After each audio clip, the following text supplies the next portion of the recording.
Have a look at the following communications. Who is this being written to? What's the key message? And how is it being delivered? We don't need to see the receiver's name written to ascertain that it was broad communications to all employees. It has come from top down in the organisation, and the tone is one of broadcasting a message rather than something more personal.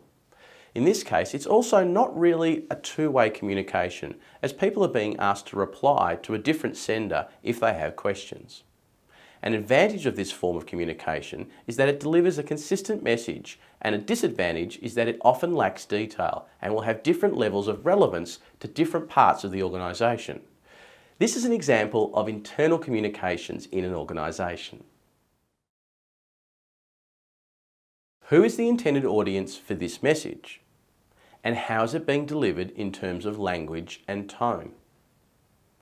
It has come again from the top of the organisation and is broadcasting a message, but it is written in a different tone to our earlier example. It also contains information that will be open to public scrutiny. This is an example of external communications. With external communications, there are some subgroups worth considering. Market and customer communications, often referred to as MarComms, includes marketing, sales, and customer support communication. This channel has undergone the most significant change in the last 10 years, as social media has become prominent for businesses to send out comms and receive feedback.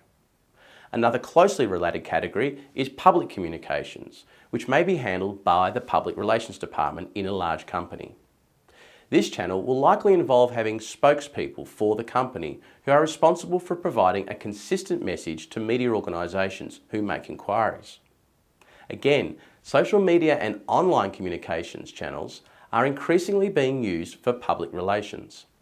Supply chain communications is likely to be more traditional by using email, phone and face-to-face meetings to source materials, organise deliveries and negotiate contracts. Accountants are likely to be involved in this form of communication.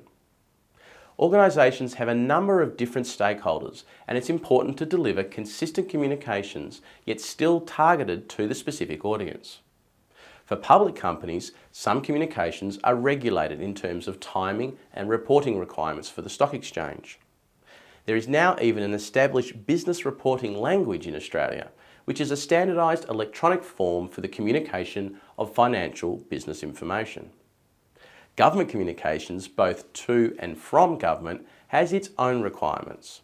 In most cases, only senior members of an organisation, such as the Secretary to the Board or a Director of Government Relations, will be responsible for handling government correspondence.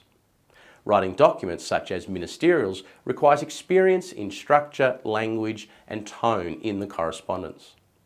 To recap, there are different forms of communication in an organisation which can be categorised as either internal or external communications. The structure, use of language and tone will be different depending on the audience, the message and the channel being used.